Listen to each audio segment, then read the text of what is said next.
Hi everyone, Adrian from Audio Excellence Canada, Vilip, Angus, and Alex behind the cameras.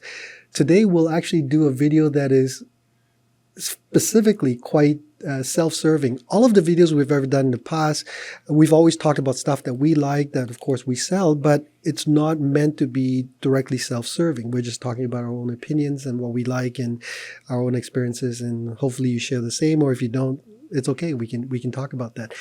But one of the comments that I had not long ago was, why don't you guys do a video recommending things that most people can afford that you guys sell? Because you obviously have experience with that stuff. So I thought, okay, fine, we should cover this. So today's video is best components we sell for under $2,500. So that would cover speakers, integrated amps, sources. All right, Vilip, best speakers under $2,500. Let's hear it. No pun intended. Yeah, there aren't any. Speaker I would recommend costs $13,000. Okay, $2,500 versus $13,000. The only one that comes close, the one that probably people won't outgrow, because everything you buy at that price range, like, you know, if you're serious about it and you really, really, really love music, you'll want a better system.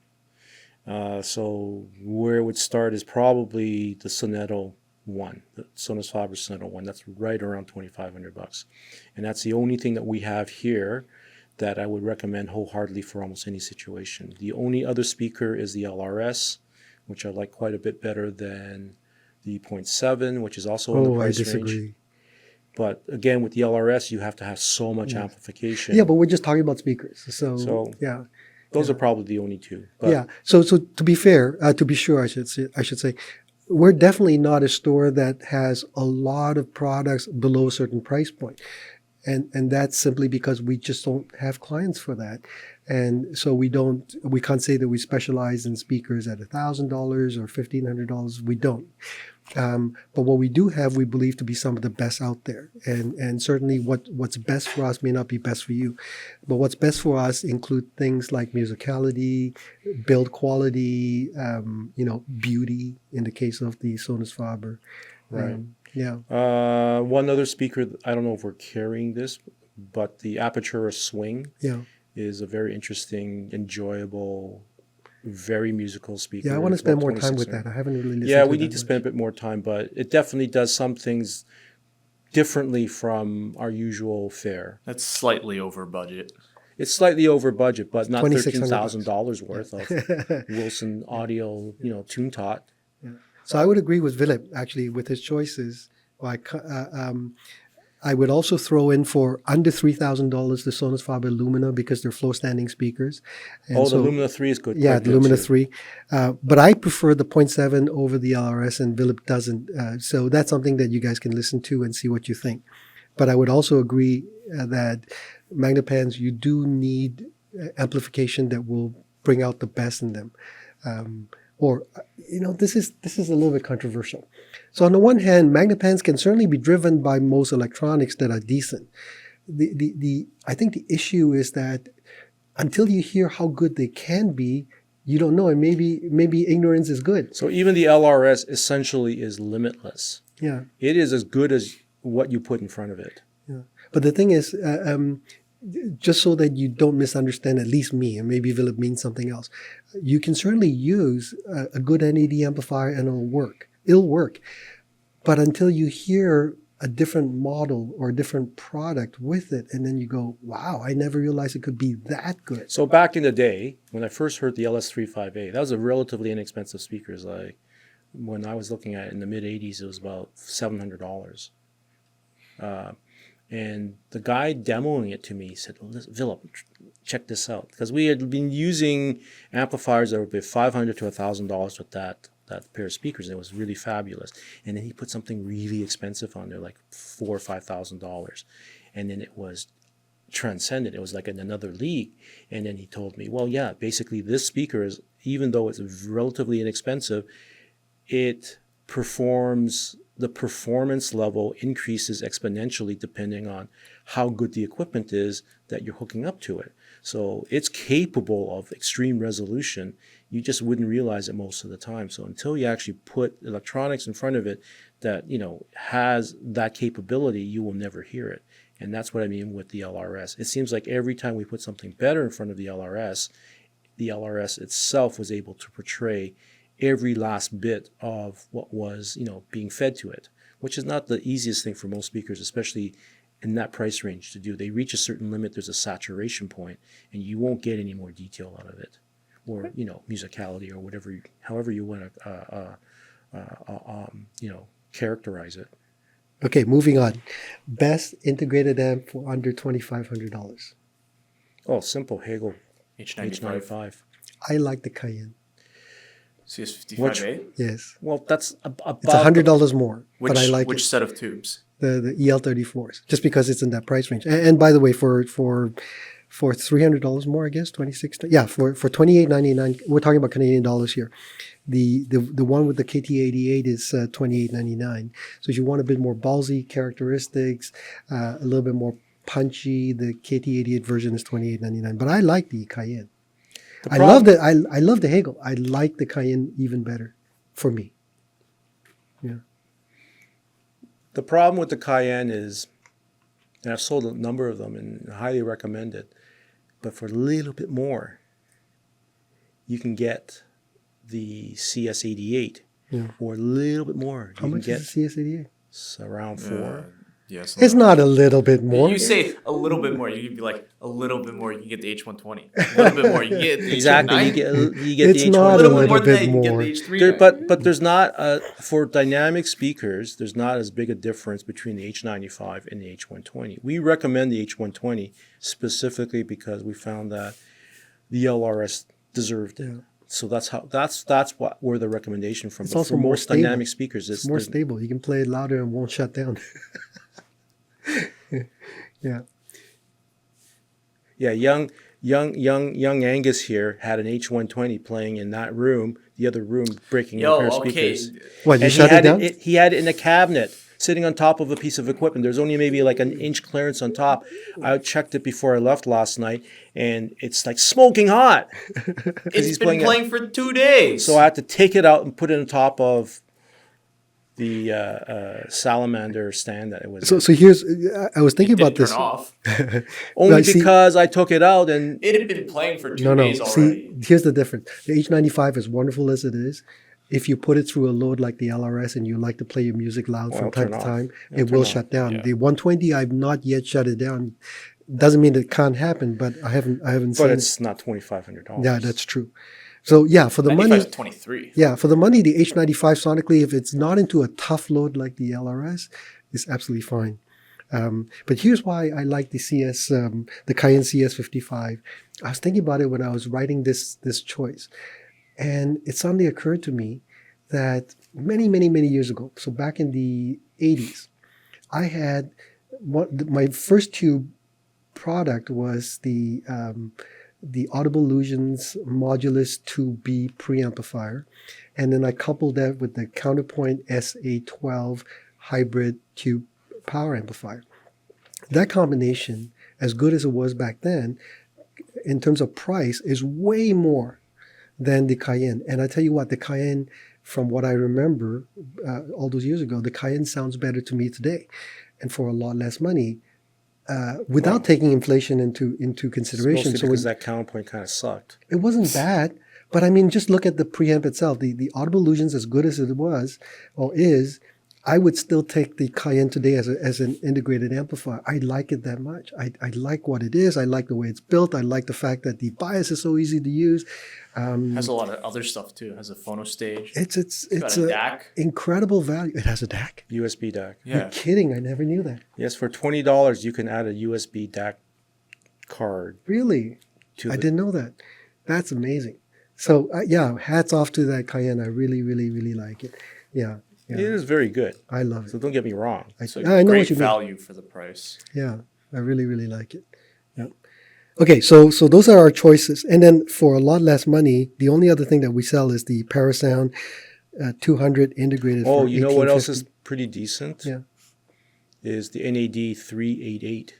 Okay. Oh, that one's pretty good. Yeah, I because don't we know had a anything about used one NADs. come through here. Yeah. and we really didn't listen to it until someone decided, well, can I match this up with the speaker I'm going to buy? And then it was really good. Yeah, I think in general, NAD makes great products. I just don't have a lot of experience with NAD, so I That can't sort of talk fits about in it. the price range. Yeah, yeah. So anyway, those are our choices. Okay, best digital source for under $2,500. Zen Stream. Really? Okay.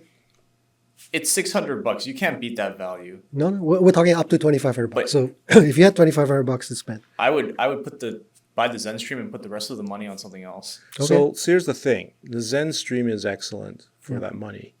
You actually wish it was a more expensive product, and then people would go, oh yeah, I get it now. Like they can see the value, but at $600, they kind of dismiss it.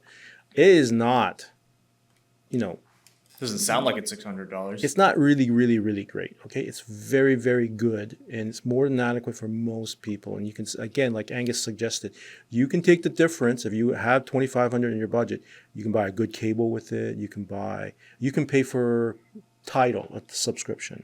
You can buy Rune and run it on something. But the next level up is definitely 3 times the price, which is the Inuus Zen Mini. But the Zen Mini by itself is not as good, it's not much better than the Zen Stream. You need The the Zen power Mini with the supply. power supply is definitely But then much that's better. over budget. But that's $3,000. Then it becomes $3,000. That's 5 times the price. Plus, really, really, again, you need to hook it up to a good DAC. I guess the Zen Stream, you need to do that too. But ultimately, yeah, it's like, so it's $600 versus $3,000. Yeah, I would agree. And then I would throw into the mix, I never thought I would, the Rune Nucleus.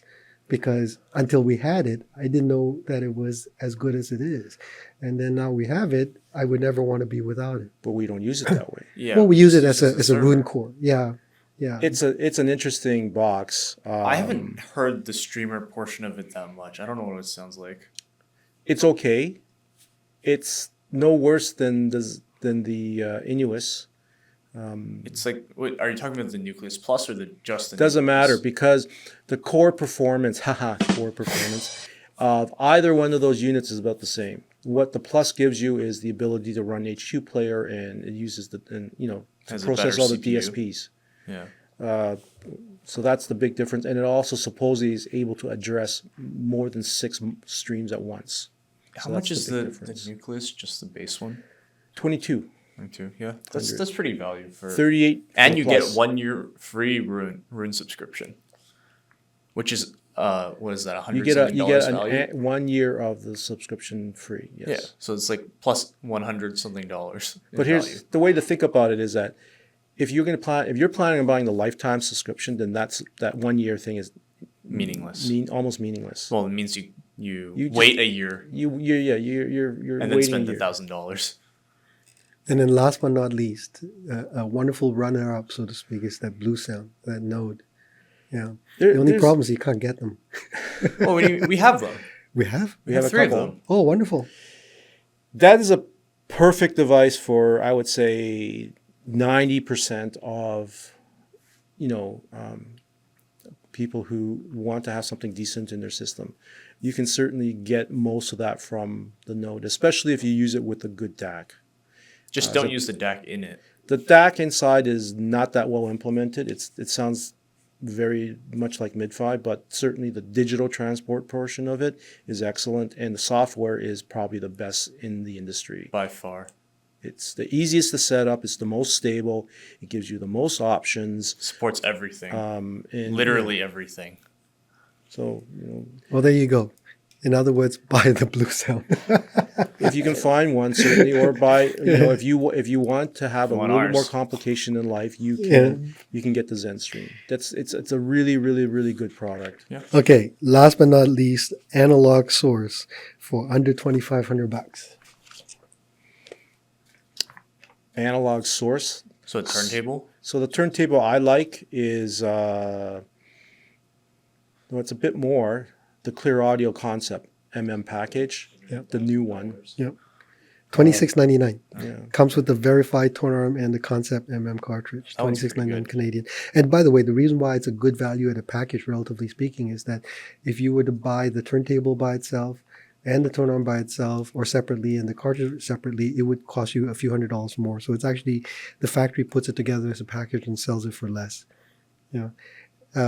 We will have some VPIs in shortly, so we'll see how they stack up. VPI on paper anyway. VPI Like they have a turntable called the Player, $2,000 US, which includes tone arm, the Audio Technica cartridge, phono stage built in, and a headphone amplifier. So it's all in one. You basically just need to hook up an amplifier and speakers. Oh, the Mobile Fidelity Studio Deck. We have one of Depends on the those version because you can order it with different cartridges. with the better, slightly better. The turntable itself's $1,900, so you still have $600 to get a good cartridge. Yeah. And then, of course, lots and lots of project turntables. They're all Well, certainly very, X very one. the three that come to mind right now, which will all be good choices, is obviously the new debut Carbon, the Evo. That's If you want to spend a little bit more 750. money, the X1, and then if you want a 1400. slightly more, and still stay well within budget, the X2 is certainly an excellent choice. I don't know how much that costs. It's about $1,500-$1,600 Canadian. Really? In that range, yeah. The maybe X a bit one's. Well, we can check that. X1 is Alex 14. will, I'll overlay. Alex will add. my math is not always great, and I don't remember everything anymore. What's your name again?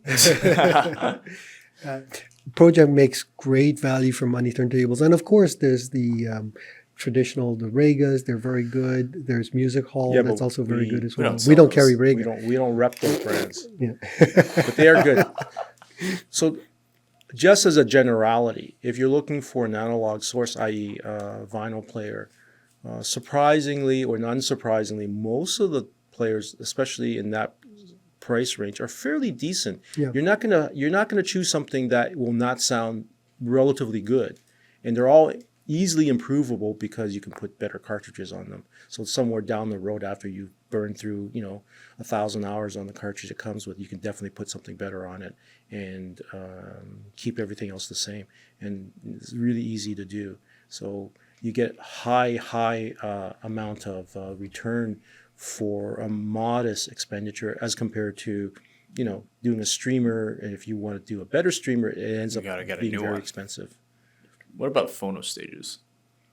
Well, Well, Project makes a lot, quite a few, and they're not too expensive, under $1,000 easily. any of the basic project phono stages are quite good, and obviously They start from like $250 or something. well, there's one that's got 150. Wow, that cheap. But definitely the one that's about 250 is Zen quite Phono. good. And obviously the i5. Hi-Fi Zen Hi-Fi, Phono. yeah. It's $250. I have one of those.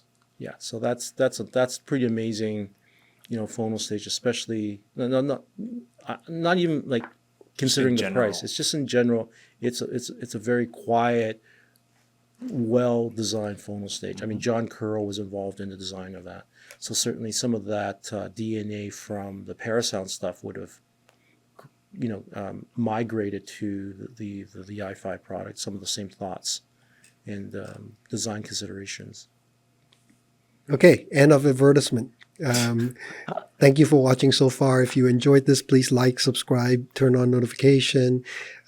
Comments below. Would love to see to hear your thoughts about what you like and dislike, or what products that you yourself would also consider for under 2,500 Canadians. That would be like $1,000 US. Like a million pesos, whatever that conversion is these days. Anyway, our thoughts are with you. Thank you very much for watching. Adrian from Audio Excellence Canada, Vilip, Angus, and Alex. We'll see you next time. Thanks. Bye-bye.